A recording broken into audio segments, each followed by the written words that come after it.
تطوع وتمتعه فيها طويلا برحمتك یا ارحم الراحمین۔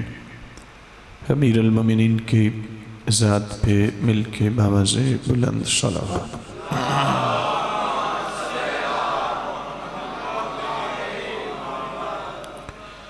جناب سیدہ صلوات اللہ علیہ کی خوشنودی کے لیے اس سے بھی بلند آواز سے صلوات۔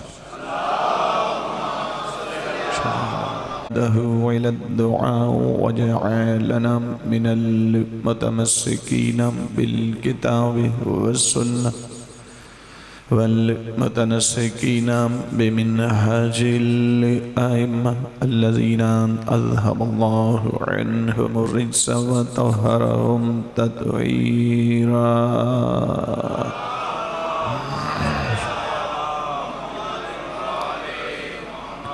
ثم الصلاة والسلام على رسوله المبعوث لهداية الأمم وتعاليم مكارم الأخلاق والشيم، ثم الصلاة والسلام على مصابيح الظلم ومفاتيح الكرم، ثم اللعنة على أعدائهم ملعونين أجمعين، أما بعد، بسم الله الرحمن الرحيم۔ وللآخرة خير لك من الأولى، صلوات محمد۔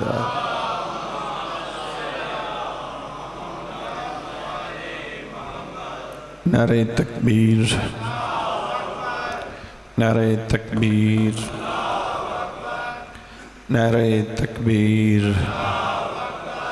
نعرہ رسالت، نعرہ رسالت، نعرہ حیدری، نعرہ حیدری، حسینیت، حسینیت، یزیدیت، یزیدیت، مل کے باواز بلند صلوات۔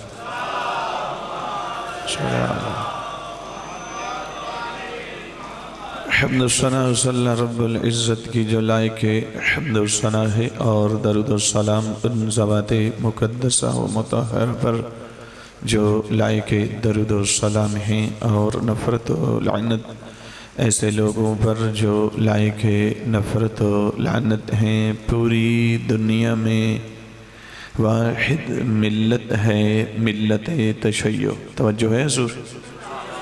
مجلس مجھ سے بہت پہلے کی شروع ہو چکی ہے۔ میرے حصے کی عبادت کی ابتدا اس جملے سے ہوا چاہتی ہے، تو پہلا جملہ آپ کی سماعتوں کو ہدیہ کر کے عنوان سے مربوط ہونا چاہتا ہوں۔ میں عرض کر رہا ہوں، پوری دنیا میں واحد ملت ہے، ملت تشیع، کہ جس ملت کو اللہ نے ہادی ایسے دیے ہیں کہ ان ہادیوں میں سے جسے بھی دیکھیں وہی وجہ اللہ نظر آتا۔ آپ سلامت رہیں، زندہ سلامت رہیں، خوبصورت توجہ، خوبصورت سامعین۔ لیکن جن کی توجہ ابھی تک نہیں حاصل ہو سکی تو ان کی تکریم کی خاطر جملہ میں مکمل کر دیتا ہوں۔ واحد ملت ہے، ملت تشیع۔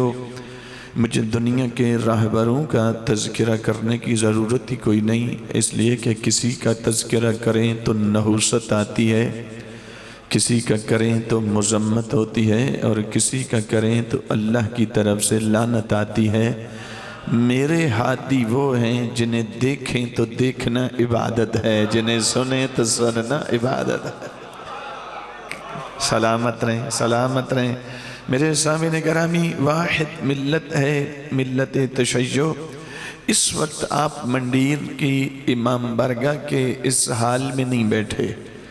میں جو کہہ رہا ہوں فرمان معصوم پر عقیدہ رکھتے ہوئے، ایمان رکھتے ہوئے کہہ رہا ہوں۔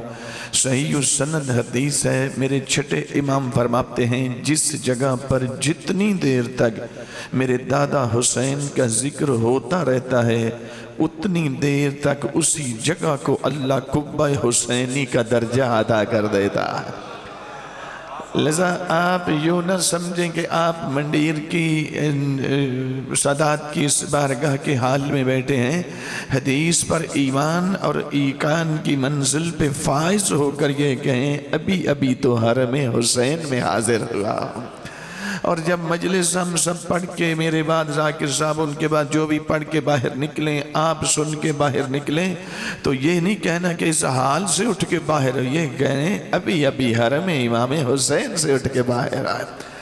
سامعین گرامی چوتھے مولا فرماتے ہیں سانس لینا تمہاری اپنی ضرورت ہے لیکن میرے بابا کے ذکر میں لی ہوئی سانس سانس نہیں رہتی اللہ کی تسبیح میں بدل جاتی ہے. کتنی سانسیں لے چکے ہیں. میں آیت کا ترجمہ پیش کر کے موضوع سے مربوط مجھے ٹائم کھلا ملا لیکن مجھے احساس ہے کہ جناب غلام عباس صاحب کو آگے پہنچنا لیکن میں عنوان کوشش کروں گا. یہ تھوڑی سی اتنی اجازت ہونا چاہیے مجھے. وَلَلْآخِرَةُ خَيْرٌ لَكَ مِنَ الْأُولَى. میرے سامعین اگر رسالت سمجھ میں آ جائے تو ولایت کی سمجھ آتی ہے اور جس کی سمجھ میں رسالت نہیں آتی وہ بندوں سے ووٹ مانگ کے ولی بننے کی کوشش کرتا ہے پر جو ووٹوں سے بنے وہ چور تو ہو سکتا ہے ولی اللہ نہیں ہو سکتا. اللہ نے ایک اسلوب رکھا جن آیات نے نبوت بیان کی ہے اس میں اسلوب یہ رکھا ان آیات نے ظاہر نبوت ہے باطن میں ولایت ہے. وَلَلْآخِرَةُ خَيْرٌ لَكَ مِنَ الْأُولَى. میرا حبیب تیری ابتدا بھی بڑی بلند ہے پر تیری انتہا کے کیا کہنے جو تیری ابتدا سے بھی بڑی بلند ہے. جس نبی کی ابتدا اللہ کہتا ہے اتنی بلند. بھئی ابتدا تو ابتدا ہے. اس نبی کے تو پیروں سے لگی ہوئی نالین جبرائیل کی سمجھ میں نہیں آتی. اس نبی کو اللہ کہہ رہا ہے وَلَلْآخِرَةُ خَيْرٌ لَكَ مِنَ الْأُولَى. میرا حبیب تیری ایک ابتدا ہے تیری ایک انتہا ہے. آپ کی ابتدا بھی بڑی بلند ہے اور آپ کی انتہا تو آپ کی ابتدا سے بھی بڑی بلند ہے. ایک جملہ کہہ کے عنوان سے مربوط ہونا چاہتا ہوں. آدم صفی اللہ میرے نبی کی ابتدا ہے. نوح نجی اللہ میرے نبی کی ابتدا ہے. عیسیٰ روح اللہ میرے نبی کی ابتدا ہے. اور جب یہی نبی غدیر پہ گئے تو علی ولی اللہ میرے نبی کی انتہا. ولایت اب سلامت رہیں بس تھوڑا سا ساتھ دیں گے 2 4 5 7 منٹ تھوڑی سی مشکل ہوگی لیکن اتنی بھی مشکل نہیں ہے تو تھوڑا سا ابتدائی مرحلہ ہے. سامعین ولایت 2 قسم کی ہے. ایک ولایت وہ ہے جس کی تعریف علم الکلام میں کی جاتی ہے. وہی توجہ آپ میری طرف رکھیں. ایک ولایت وہ ہے جس کی تعریف علم الکلام کرتا ہے. ایک ولایت وہ ہے جس کی تعریف علم العرفان کرتا ہے.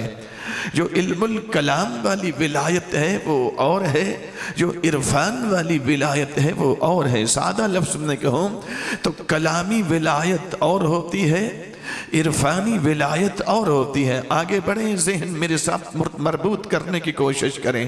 ایک عرفانی ولایت ہے ایک کلامی ولایت ہے. کلامی ولایت ایک منصب ہے. پھر سنیں کلامی ولایت ایک منصب ہے. عرفانی ولایت منصب نہیں ایک رتبہ ہے. میں کوئی وزیرستان سے تو آیا نہیں نا میرا ساتھ دینے کی کوشش کریں میرے سامعین. کلامی ولایت ایک منصب ہے. عرفانی ولایت منصب نہیں ایک رتبہ ہے ایک مقام ہے. کلامی منصب ولایت وقت کی قیود میں مقید ہوتا ہے. پھر سنیں اگر لفظ مشکل لگے تو میں دہرا دیتا ہوں. کلامی ولایت جو کہ منصب ہے یہ منصب ولایت وقت کی قیود میں مقید ہوتا ہے لیکن جو رتبہ ولایت ہے یہ تو وقت نہیں تھا پھر بھی تھا. ساتھ ملنے کی کوشش کریں گے آپ تھوڑا سا میرا ساتھ دینے کی. میرے سامنے گرامی ایک رتبہ ولایت ہے ایک منصب ولایت ہے. منصب پر آنے کے لیے ابتدائی طور پہ 2 چیزوں کا ہونا ضروری. مخلوق ہونا بھی ضروری مرد ہونا بھی ضروری.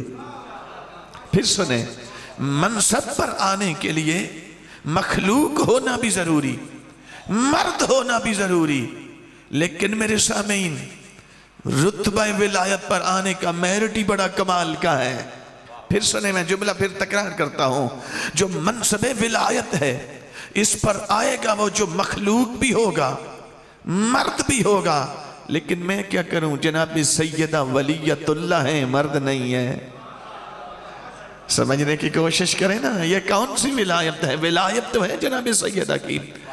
میرے سامعین جو منصب ہے اس پر آنے کے لیے مرد ہونا بھی شرط، مخلوق ہونا بھی شرط، لیکن جو رتبہ ولایت ہے اس پر آنے کا ایک الگ میرٹ ہے۔ انما ولیکم اللہ ورسولہ، آیت نے مینشن تو کریں، ولایت ہے کون سی؟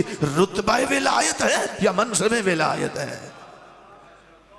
میں نے کہا کہ 6-7 منٹ آپ ساتھ دے دے میرا۔ آیت میں ہستیاں ہیں 3، لفظ ولی ہے 1 دفعہ، ہونا چاہیے تھا انما ولیکم اللہ وولیکم رسولہ وولیکم الذین آمنوا الذین۔ اللہ کے لیے لفظ ولی الگ آتا، نبی کے لیے الگ آتا، علی کے لیے الگ آتا۔ اگر یہ ہوتا تو کوئی نتیجہ نکال سکتا تھا، اللہ کی ولایت کسی اور معنی میں ہے، نبی کی کسی اور معنی میں ہے، علی کی ولایت کسی اور معنی میں ہے، لیکن اللہ بھی ان خباستوں کو جانتا تھا، اس نے لفظ ولی 1 دفعہ لگا کر آگے اپنا نام بھی لے لیا، نبی کا بھی لے لیا، علی کا تذکرہ بھی کر دیا۔ اور اصول الفقہ کے اندر، اصول الفقہ ایسا علم ہے جو خود معصومین نے دیا ہے۔ فرماتے ہیں چھٹے مولا علینا القاء الاصول و علیکم التفریع، اصول دینا ہمارا ذمہ ہے، نتیجہ نکالنا یہ تمہارا ذمہ ہے۔ تو اصول الفقہ کے اندر ایک مسلم قاعدہ ہے کہ ایک لفظ اگر 70 معانی بھی رکھتا ہے لیکن ایک وقت میں ایک ہی معنی دے گا، باقی 69 معنی اس وقت میں مراد نہیں ہوں گے، الگ موارد میں وہ لفظ آ جائے تو اگر تو لفظ ولی 3 دفعہ آتا، اللہ کے لیے الگ، نبی کے لیے الگ، علی کے لیے الگ، تو کوئی نتیجہ نکال سکتا تھا۔ اللہ کی ولایت اور ہے، نبی کی اور ہے، علی کی اور ہے، لیکن اللہ نے تو ایسا کیا نہیں، اس نے لفظ ولی 1 دفعہ لگا کر آگے اپنا نام بھی لے لیا، نبی کا تذکرہ بھی کر دیا، علی کا تذکرہ بھی کر دیا، اور اعلان کر دیا، دنیا والوں سن لو، سمجھ لو، تمہیں بتانا چاہتا ہوں کہ لفظ ولی 1 دفعہ لگا کے اعلان کرنا چاہتا ہوں کہ جس معنی میں مجھ اللہ کی ولایت ہے اسی معنی میں نبی کی ہے، اور جس معنی میں نبی کی ہے اسی معنی میں علی کی ہے۔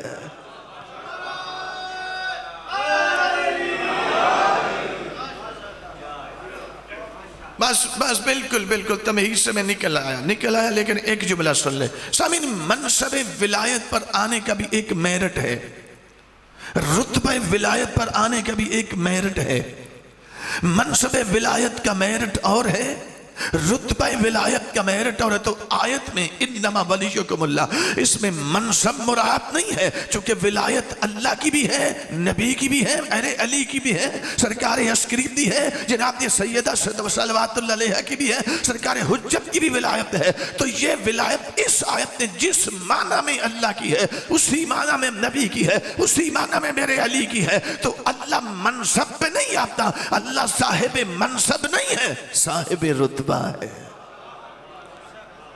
توجہ، کمال ہو گیا، بڑی خوبصورت توجہ آپ کی ہو گئی، لیکن تھوڑا سا اب آگے بڑھنا ہو گیا۔ سامعین، منصب ولایت پر تو آیت نے منصب ولایت مراد نہیں ہے، رتبہ ولایت مراد ہے۔ اب آخری جملہ تمہید کا سن لیں، منصب ولایت پر آنے کا بھی ایک میرٹ ہے، رتبہ ولایت پر آنے کا بھی ایک میرٹ ہے۔ منصب ولایت پر آنے کے لیے 9 شرطیں درکار ہیں، ان 9 شرطوں میں سے ایک شرط عدالت ہے، عدالت کی پھر 6 قسمیں ہیں، تو یہاں کون سا چاہیے؟ پھر رتبہ ولایت پر آنے کے لیے 9 علم، منصب ولایت پر آنے کے لیے ایک شرط علم ہے، علم کی پھر 8 قسمیں ہیں، تو یہاں کون سا چاہیے؟ علم بالقوہ ہے، علم بالفعل ہے، علم حصولی، علم حضوری ہے، علم بالاحکام، علم بالموضوعات ہے، تو کون سا علم چاہیے؟ سامعین گرامی، منصب ولایت پر آنے کے لیے 9 شرطیں درکار ہیں، رتبہ ولایت پر آنے کا میرٹ اور ہے، منصب ولایت کا میرٹ اور ہے، منصب ولایت پر آنے کے لیے 9 شرطیں ضروری ہیں، لیکن رتبہ ولایت پر آنے کے لیے ایک ہی میرٹ ہے کہ رتبہ ولایت پر آنے کے لیے یا تو اللہ ہونا شرط ہے یا وجہ اللہ ہونا شرط ہے۔ یا عین اللہ ہونا شرط ہے۔ لہذا اللہ کے بعد، اللہ کے علاوہ اگر کوئی رتبہ ولایت پہ فائز ہے تو وہ ہو سکتا ہے جو پہلے اذن اللہ ہے، جو پہلے جنب اللہ ہے، جو پہلے حجاب اللہ ہے، جو پہلے اذن اللہ ہے، جو پہلے ید اللہ ہے، جو پہلے صدر اللہ ہے، جو پہلے لسان اللہ ہے، جو پہلے امن اللہ ہے، جو وجہ اللہ ہی نہیں، وہ رتبہ ولایت کے قابل ہی نہیں۔ اب ظاہر ہے یہ عناوین بڑے کمال کے ہیں۔ اذن اللہ الگ عنوان ہے۔ آپ کیا سمجھتے ہیں میرے علی کے کان کی بات ہو رہی ہے اذن اللہ کہہ کر، وجہ اللہ کہہ کر علی مولا کے چہرے کی بات ہو رہی ہے، عین اللہ کہہ کر؟ بھائی ایک جسم ہوتا ہے، ایک روح ہوتی ہے، جسم افضل ہے یا روح افضل ہے؟ روح افضل ہے 100%۔ ایک ہی سید بولے ہیں، باقی تائید میں چلو میں مان لیتا ہوں کہ بالکل صحیح جواب ہے، روح افضل ہے۔ اور اگر علی مولا کو وجہ اللہ کہہ کر یہ چہرہ مراد ہے تو یہ تو جسم ہے۔ اگر ید اللہ کہہ کر میرے علی کا یہ صرف یہ ہاتھ مراد ہے تو یہ تو جسم ہے۔ اگر اذن اللہ کہہ کر یہ کان مراد ہے تو یہ تو جسم ہے۔ اور اگر نبی اور علی صرف جسم ہے تو عیسیٰ تو روح اللہ ہے، پھر افضل کون ہوگا؟ اور اگر عیسیٰ علیہ السلام میرے نبی سے افضل ہے تو پھر سوچ کے بتاؤ میں حدیث غدیر کو کہاں پہ لے جاؤں گا، جس میں زندگی کا سب سے لمبا خطبہ غدیر دینے کے بعد میرے نبی پھر فرماتے ہیں من کنت مولا فہذا۔ کیا مطلب ہے؟ یہ فرما رہے ہیں کہ میں ابو بکر کا مولا، میں عثمان کا مولا، میں سلمان کا مولا، میں ابو ذر کا مولا، میں کمبر کا مولا، میں مقداد کا مولا، میں ہمارے یاسر کا مولا، میں یاسر کا مولا، میں ان کا مولا، کیا سے میں عثمان کا مولا، میں عمر کا مولا۔ یہ بتا رہے ہیں نہیں، ادبی اعتبار سے یہ ہے کہ من ذوی العقول کے لیے آتا ہے، کن تو ماضی استمرار ہے۔ پھر سنیں، من ذوی العقول کے لیے ہے، کن تو ماضی استمرار ہے۔ اور اگر من ذوی العقول کے لیے آتا ہے جو کہ ہے، اور کن تو ماضی استمرار ہے، تو پھر ادبی اعتبار سے صحیح ترجمہ یہ بنے گا جس کا جب سے میں محمد مولا۔ میرے نبی کس کے کب سے مولا ہیں؟ میرے نبی عرش معلی کے بھی مولا ہیں، سدرۃ المنتہا کے بھی مولا ہیں۔ بھائی جس کے قدموں کے نیچے سدرۃ المنتہا آپ جائیں اس کی اپنی انتہا کا کیا کمال ہوگا۔ میرے سامنے گرامی میرے نبی آدم صفی اللہ کے مولا، جبرائیل سید الملائکہ کے مولا، میرے نبی ابراہیم خلیل اللہ کے مولا، میرے نبی عیسیٰ روح اللہ کے مولا۔ تو جس کے جب سے یہ نبی مولا، اس کے تب سے یہ علی۔ اب پھر پیچھے پلتا ہے، پھر پیچھے آئے۔ اب سنیں، وجہ اللہ کہہ کر بات صرف چہرے کی نہیں۔ ایک طالب علم ہوں، دعویٰ علم نہیں ہے، لیکن میں ذمہ داری کے ساتھ بات کروں گا۔ میرے سامعین، وجہ اللہ کے بات صرف چہرے کی نہیں، پورا وجود علی اللہ نے وجہ اللہ بنایا ہے۔ پورا وجود علی اللہ نے اذن اللہ بنایا ہے۔ پورا وجود حسن مجتبیٰ اللہ نے عین اللہ بنایا ہے۔ پورا وجود عسکری علیہ السلام اللہ نے لسان اللہ۔ اور ایک بات ذہن میں رکھیں، اس گھر کے نبی اور علی ہی اذن اللہ وجہ اللہ نہیں، اس گھر کا تو ابو طالب بھی ایسے ہی اذن اللہ ہے جیسے علی اذن اللہ۔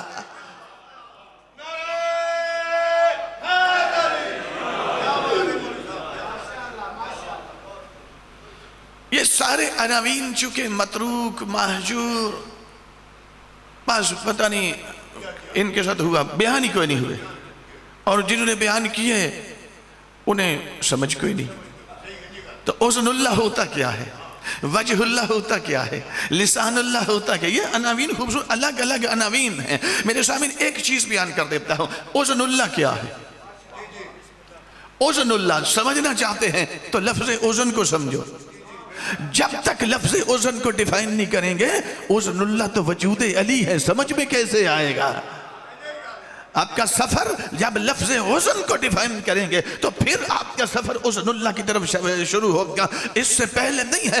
عزن کس کو کہتے ہیں؟ حضرت علامہ حسن مصطفی اب تحقیق فی کلمات القرآن جلد نمبر 1، حضرت علامہ محمد وائزادہ الحراسانی المعجم فی فقہ لغت القرآن و سر بلاغت جلد نمبر 4، لسان العرب ابن منظور 1100 سال پہلے شیعہ محقق کی لغت لکھی ہوئی سب سے نایاب کتاب۔ آج بھی اگر قرآن کے معنی حقیقی کی جانب کوئی رجوع کرنا چاہتا ہے تو اسی لسان العرب کی طرف رجوع کرنا پڑتا ہے۔ 1100 سال پہلے لکھی ہوئی کتاب شیعہ محقق ابن منظور لسان العرب کے اندر مقاصد اللغت کے اندر تشیع کے بزرگان ہیں، ہمارا ناز اور افتخار ہے۔ کیا لکھتے ہیں؟ فرماتے ہیں عزن کس کو کہتے ہیں؟ فرماتے ہیں عزن ہوتا ہے الاطلاع بقید الرضا والموافق سواء صدر منہ امر ام لا، کسی سے کوئی چیز صادر ہو یا صادر نہ ہوئی ہو، صدور سے پہلے یا صدور کے بعد، اس پر اگر کوئی اطلاع پا جائے، اس اطلاع پانے کے عمل کو قرآن کی نگاہ میں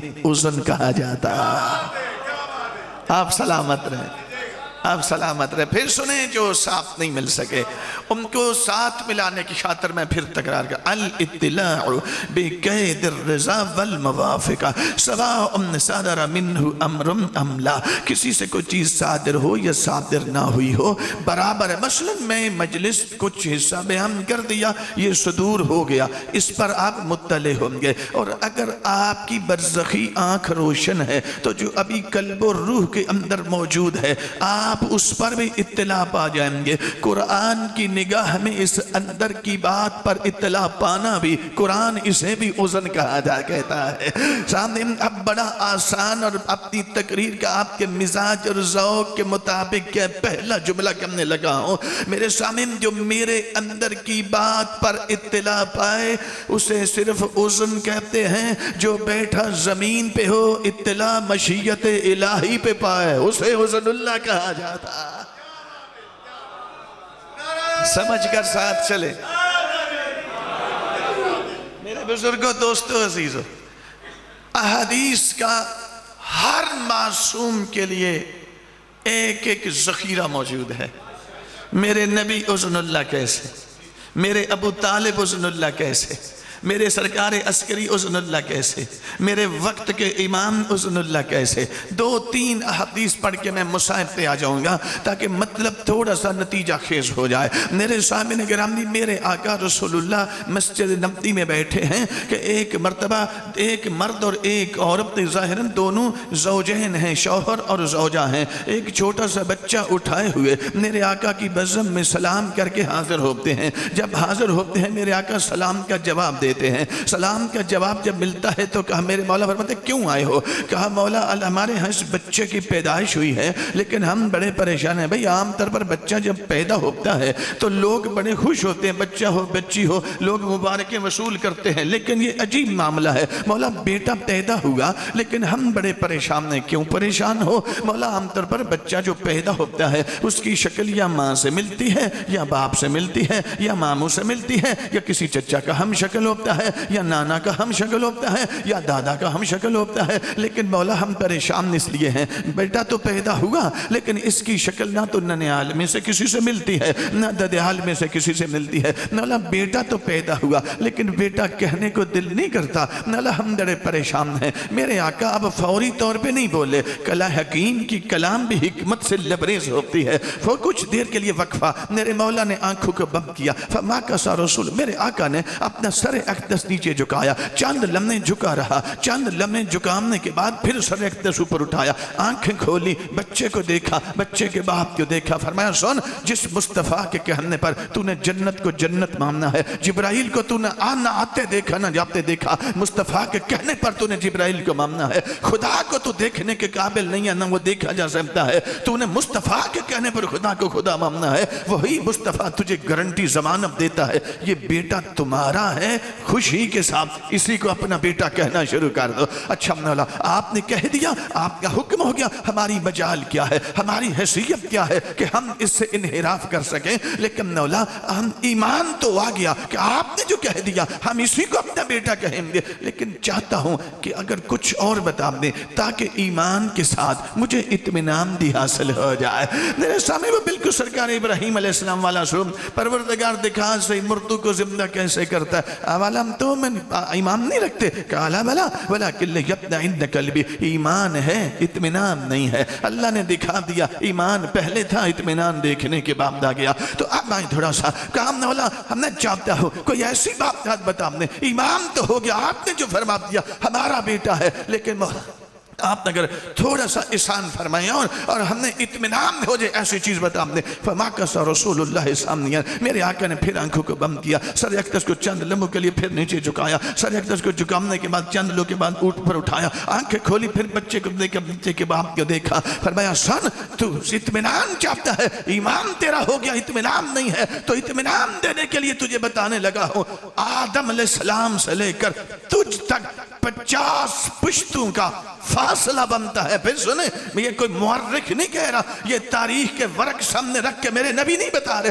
فماکث رسول اللہ سامنے، آنکھوں کو بند کیا، آنکھیں کھولی، فرمایا آدم سے لے کر تو تک 50 پشتوں کا فاصلہ بنتا ہے، تجھ سے پیچھے جائیں، تیرا باپ، تیرا دادا، تیرا پردادا، 25ویں نمبر پر پیچھے تیرا ایک پردادا گزرا ہے، اس کی شکل ایسی تھی جیسی اس بچے کی ہے۔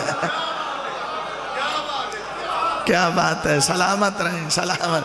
اس کی شکل بالکل ایسی تھی جیسی اس بچے کی ہے۔ اچھا آج کل تو زندگیاں کم ہوگی نا، 50 سال، 40 سال، 60 سال، اس وقت زندگیاں زیادہ 300 سال، 250، لیکن آپ منیمم ایوریج لگا لیں، فی پشت 100 سال کر لیں تو 25 پشتوں کا 2500 سال کا عرصہ بنتا ہے، 2500 سال بنتے ہیں۔ تو سمجھ آ گئی جو 2500 سال پہلے گزرے ہوئے افراد جو مٹی میں دفن ہو چکے ہیں، ان کے اندر پر بھی اطلاع رکھتا ہو، ان کی شکلوں پہ بھی اطلاع رکھتا ہو، اسے حسن اللہ کہا جاتا۔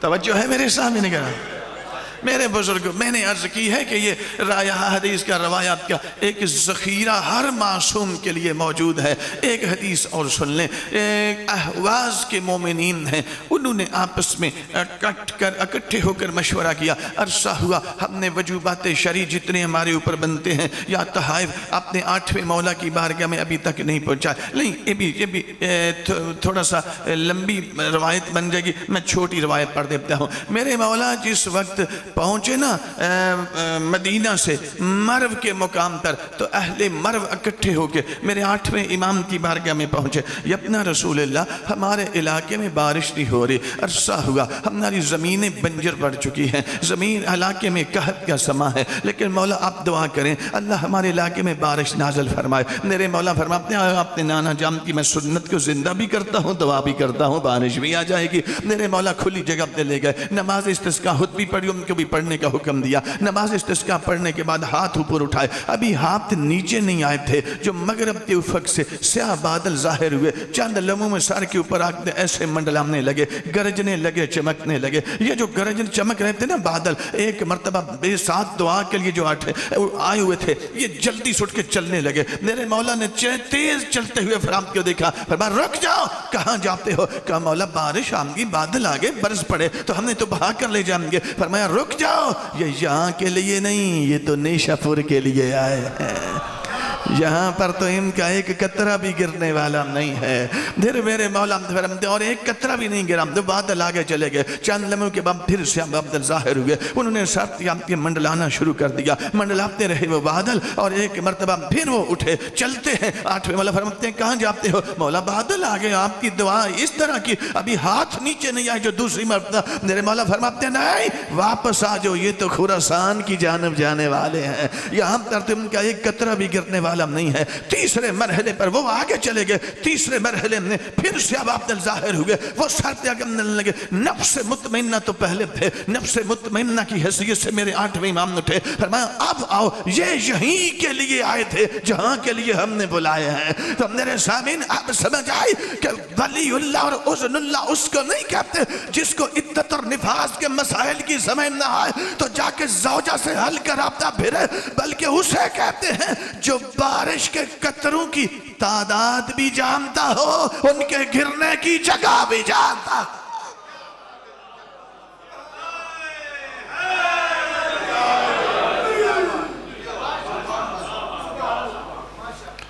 ہر معصوم اذن اللہ اس کو کہتے ہیں جو مشیت الہی پر، میں سادہ لفظ کہہ دیتا ہوں، رضی اللہ اور اذن اللہ میں فرق بڑا، بہت بڑا فرق ہے۔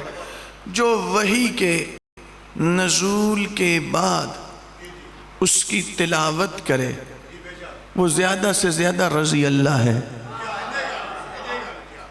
انہیں اس تو سوکھی گلتے آئی کو نہیں۔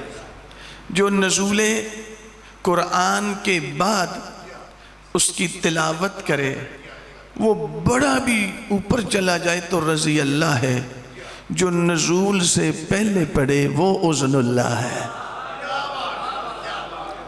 اب سنیں، جو اذن اللہ ہے وہ رتبہ ولایت پہ فائز ہے، جو رتبہ ولایت پہ ہے وہ منصب ولایت پہ ہے، جو منصب ولایت پہ ہے وہ امامت پہ ہے۔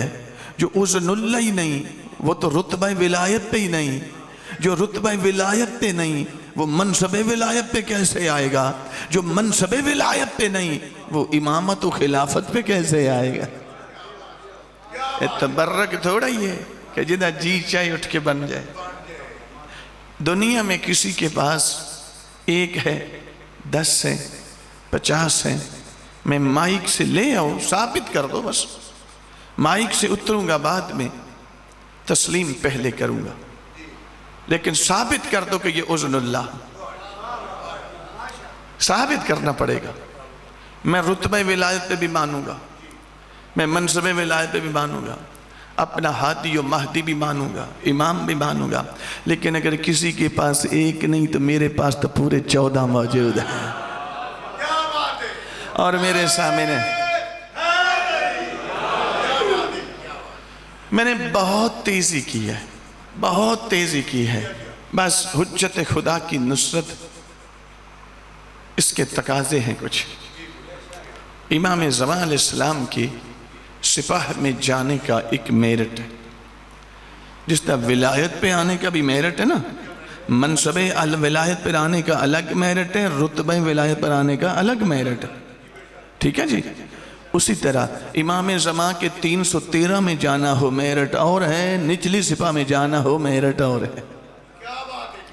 اور اگر نہیں نہ سمجھ آتی کہ 313 کیسے ہوں گے، نہیں سمجھ آتی، نہیں پتہ، سمجھنا چاہتے ہیں، تو کربلا میں امام حسین علیہ السلام کی سپاہ تو کل 313 نہیں نا، لیکن سپاہ سالار پھر بھی جو مقرر کی وہ 3 تھے کربلا۔ میمنہ والوں کے الگ سپاہ سالار تھے، میسرہ والوں کے الگ تھے، اور قلب لشکر میں سب سے بڑے میرے مولا ابو الفضل العباس تھے۔ میمنہ پر جو سپاہ سالار تھے وہ میرے مولا سرکار زہیر ابن کین، میسرہ پر جو سپاہ سالار تھے وہ سرکار حبیب ابن مظاہر، اور جو سب سے اوپر ہیں وہ میرے مولا عباس۔ نہیں سمجھ آتی نا 313 کیسے ہوں گے، حبیب ابن مظاہر کو سمجھ لو، جیسے یہ تھے ویسے ہی ہوں گے۔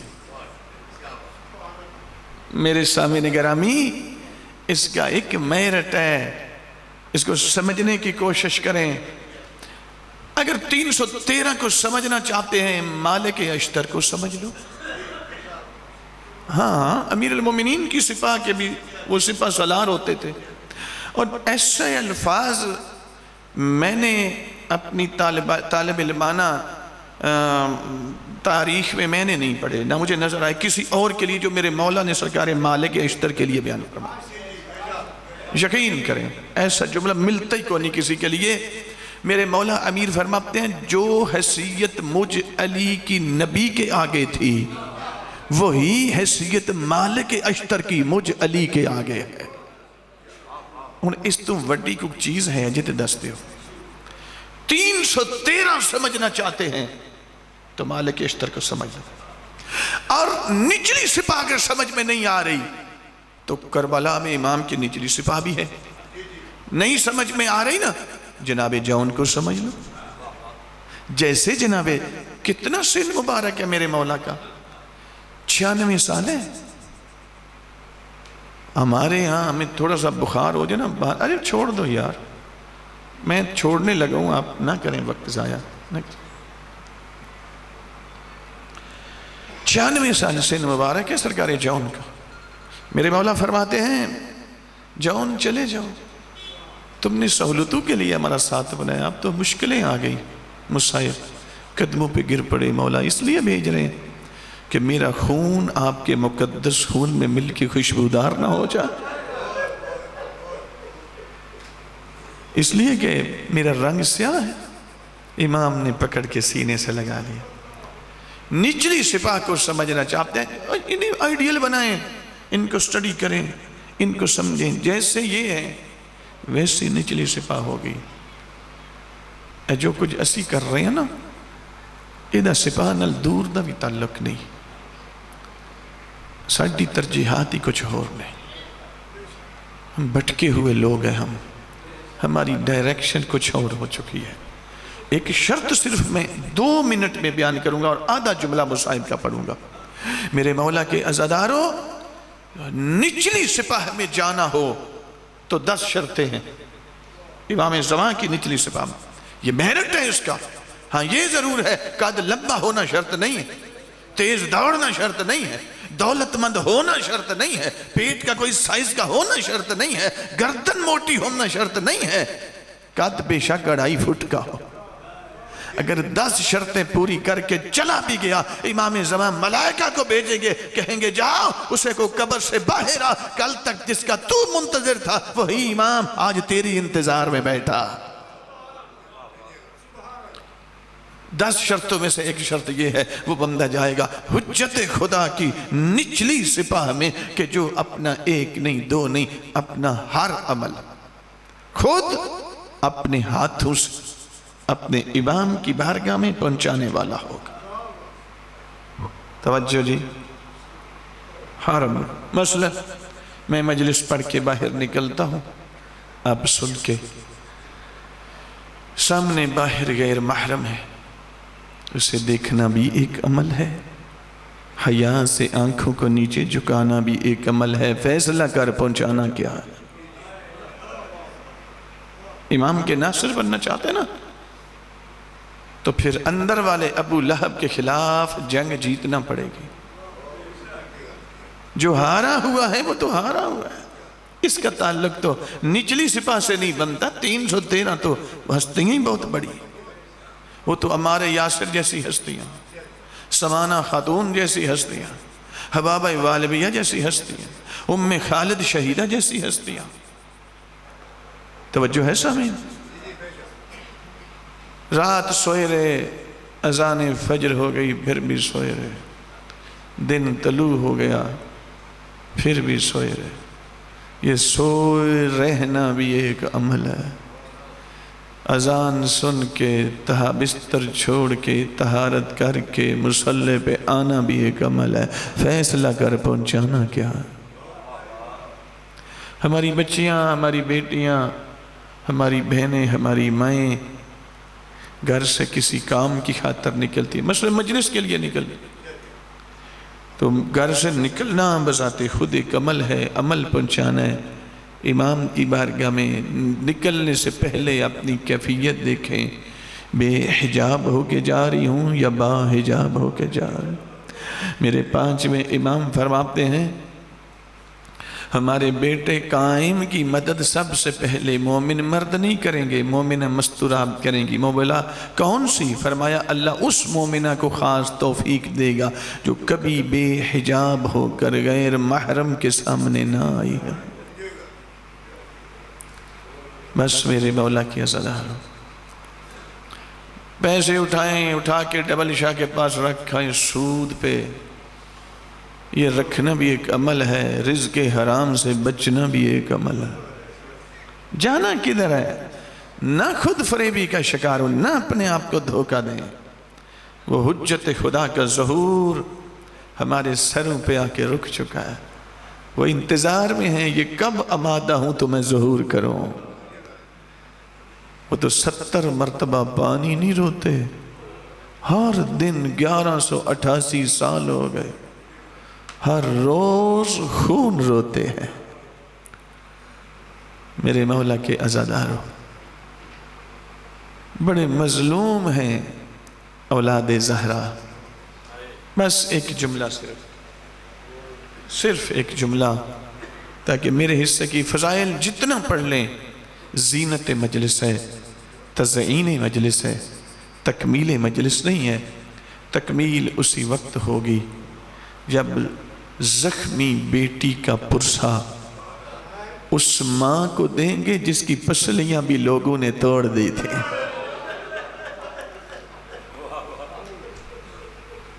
اس بی بی کا ماتم کریں اور جمادی الاولیٰ جمادی الثانی میں یہ ماتم چوکوں میں نکل کے کریں، نوحہانی کریں.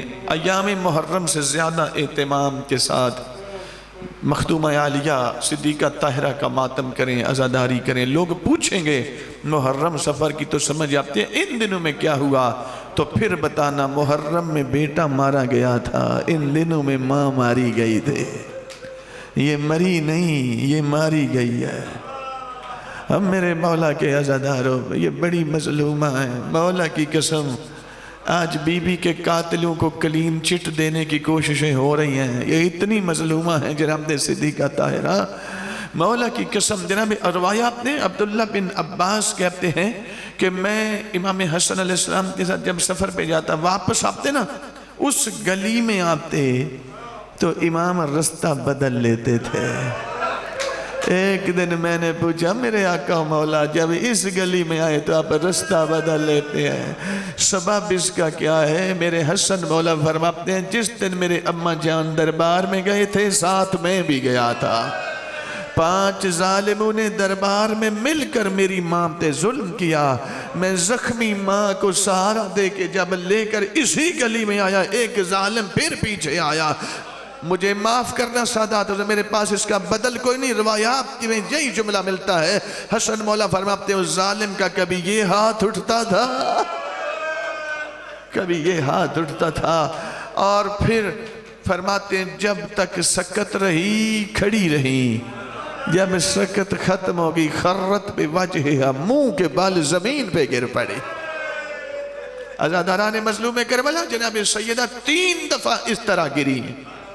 ایک دفعہ دربار میں، ایک دفعہ گلی میں، ایک دفعہ دروازے کے اندر. 5 حملے ہوئے ہیں جناب سیدہ پہ. میں اس لیے کہتا ہوں امام حسین کی عزاداری اس نہج پہ جا چکی، کوئی یزیدی اس کو نہیں روک سکتا.